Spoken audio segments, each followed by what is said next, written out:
I'd like to bring on our next guest, and from the county of Le Sueur, the town of New Prague, I'd like to welcome Jerry Minar.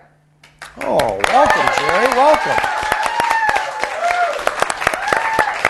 Thanks. It's good to be here.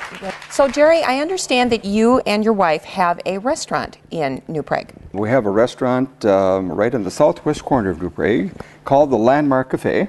Okay. And we're open 7 days a week. However, we do breakfast and lunch only, 6 a.m. to 2 p.m. We feature concertinas, and there's about 60-some concertinas in there right now. Wow. A book was written revolving around the history of the concertina.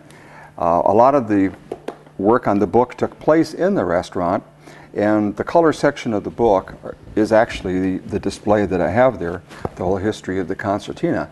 And so we love our concertinas, and don't want you to think that it's going to be drowned out with music. We play from time to time, and that's a steady diet.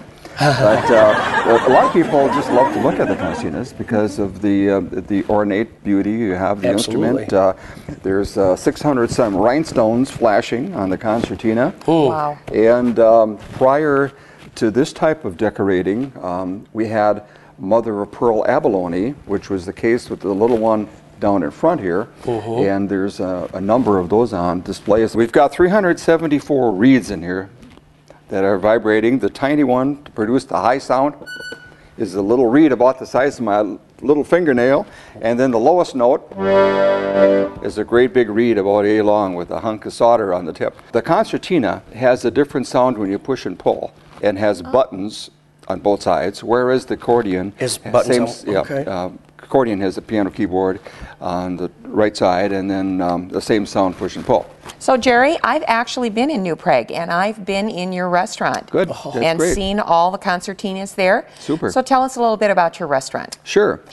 Well, first of all, we ran the restaurant since 1996, and then my wife has about 10 more years before that of working in restaurants. And so we do breakfast and lunch. Great. My wife has gotten to be well known for a Czech soup called vamachka. Awesome. And, and it's an old secret recipe. She won't tell anybody what the recipe is. Not even you? Not even me, not even the kids. A few other Czech things on the menu, such as a Czech sausage called jitrnici. And then, of course, a few German things. My wife, Bev, does German potato salad, and she does dumplings and that kind of thing, too. Awesome. So, yeah. And nothing on the menu over $10. Wow. Oh, that's great. That is awesome. Yep. And I'll stroll around and play a tune. And I saw you play a tune the day I was there. Oh, good. Now, tell us a little bit about how did you get involved with the concertina? Well, Clarice, I started as a youngster. I was a little shaver, and I kind of grew up with this music. And concertinas and accordions, when I was growing up, that's all you heard on the radio. And so I started playing, and then I started teaching. When I was still in high school, a company in Hutchinson recruited me as a teacher. And so I taught the instrument, accordion and concertina. I also played the accordion. I don't know if I mentioned that or not. But I play them both, and so I was teaching for this company, and then at some point in time, I got interested in tuning the concertina. Tuning it? Yeah, creating the sound, you know, and that led to being a concertina repairman, and then it led to me being a dealer with several different distributors, and then I ended up working with Christy Hengel in 1995, and Hengel is the person that took over the Chicago factory. That went out of business after World War II. So Hengel brings it to New Ulm in actually to Minnesota. First Sleepy Eye, then Waseca, and then New Ulm, from 55 up to the day he died in 2007. Okay. So we build a Hengel now. After my preliminary instruction from Hengel, we build the instrument in New Prague. Outstanding. Very cool. How does one proceed playing a concertina? Well, Bobby Ray, the instrument was actually invented as the working man's instrument. Okay. Really? Okay. Yep, that's correct. In 1834, when it was invented in East Germany, the situation was that the affluent people had their harpsichords, pianos, violins. Sure. The working class, our ancestors, they came here for a better life, right? Sure. Okay. They didn't have anything. No. There was no radios, no phonographs, no nothing. And so this Karl Uhlig is his name. He invents the concertina, the simple little instrument, 5 buttons per side, but it's music, right? And so then it's popular, gains popularity in Germany, and of course into Czechoslovakia, the neighboring country. And in 1893, it's featured at the Chicago World's Fair. And then it bursts on the scene in Chicago, and a lot of manufacturing and promotion and that kind of thing takes place in Chicago. And then after World War II, it starts to come to Minnesota. And in 1955, the Hengel Concertina was born. And in 1995, we took over production of the Hengel Concertina. So as we speak, the Concertina is now being manufactured in New Prague, Minnesota. Right now, I think we're kind of the hotspot of concertina in Minnesota. We have 4 clubs. In case you didn't notice, I'm wearing my club shirt here. Okay. From the New Prague Concertina Club, which was formed in 1997. Okay. We have 280 some members. Oh my. Yep, isn't that something? Being it's a working class, invented for the working class, it plays by numbers. Oh, okay. See the numbers? Oh, how Yes. interesting. We got numbers on the left side for the bass accompaniment, and the right side has numbers too. So it's almost like a musical paint by number. Yeah, exactly. Okay. Exactly, Bobby Ray. Good analogy, And, huh? Yeah. Very good, very good. And furthermore, it stayed the same for over 100 years. Wow. In other words, okay. I've got a sheet of music here that was published, copyrighted in 1910, which is exactly 100 years ago. I can play that on my concertina that we build today, and vice versa. All right. Now, I'm sure our viewers are going to want to know the clubs and so on and so forth. What costs are involved? What happens? Oh, okay. Well, to join a club, it varies from say $15 to $20 a year to join the club. You get That's a monthly not bad. newsletter and a Right. sheet of music. Right. So you can't go wrong on that. No. Right. The sheet of music is worth that. Sure. And now to get into playing concertina, one can rent one. Oh. And through the club, we have a scholarship program too, where young people can get up to nice. $200 to take lessons and rent a concertina.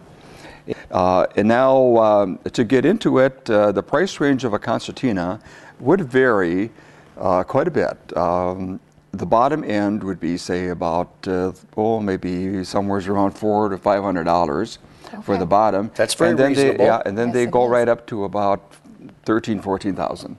Well, I'm sure. Yeah, I'm right, sure, yeah. depending on how This is beautiful. how well you want it designed and decorated and such. Right. And actually, Bobby Ray, the higher end ones are not only beautiful, but they perform. They perform like a Corvette automobile. Pick up one of our concertinas, you can know right away this baby wants to play. Sure. And so a musician can express himself. You can play soft, you can play loud, and it responds. Wow. And, so that's a quality that is highly sought after in today's concertina world. Sure. Very, Sure. very impressive. So, can we hear you play a little bit? Please. Sure. That'd be great. I'd be delighted. Here's one of my favorite tunes. Goes back to the 1950s, I think. Whatever will be, will be. Okay.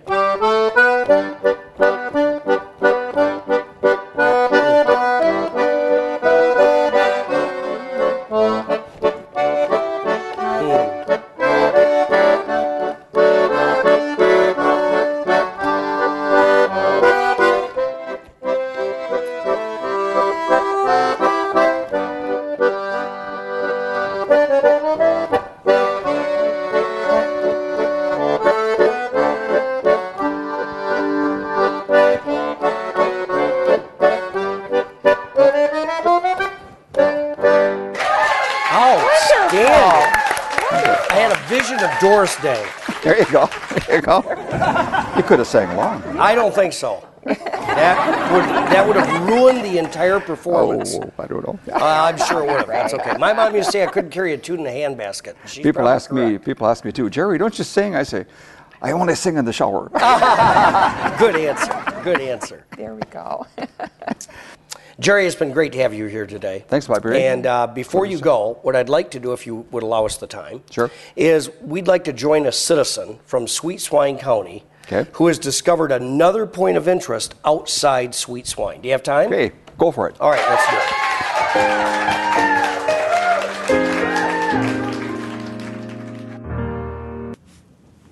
Would you like to learn more about a community you're visiting? Then stop into their library. Hello, I'm Caroline, a librarian who's doing research for my book, Memoirs of a Librarian. No huge city library can compare with the coziness of the small-town libraries in southern Minnesota, with their rich history and commitment to providing information and entertainment to their patrons. The New Richland Public Library is a member of the Waseca-LeSueur Regional Library System and the Traverse des Sioux Library System. They offer books, both fiction and nonfiction, as well as audiobooks and large print books. The children's section includes many books on tape, as well as regular books, junior fiction, and nonfiction. The library also carries magazines, newspapers, music CDs, and video movies. If patrons desire a publication not currently carried in the library, it can be obtained through the Traverse des Sioux Library System. 2 computers located in the lobby provide patrons with internet access. The New Richland Historical Commission is currently fundraising to move the library into the former Oddfellows building. Built in 1902, the Oddfellows building has been added to the National Registry of Historic Buildings. The expanded library would include larger computer capacity, special reading and activity areas for children, youth, and adults, and a private meeting room. The New Richland Public Library is located at 129 South Broadway. It is open Monday, Wednesday, and Thursday from 12:30 to 6 p.m. and Saturdays 9 a.m. to 12:30 p.m. You may contact the library at 507-364-7615 or check their website at wasecalesueurlibraries.com/New Richland. Well, this has been a wonderful experience, and I hope you visit this library soon. As for me, I'll be sure to include it in my book, Memoirs of a Librarian.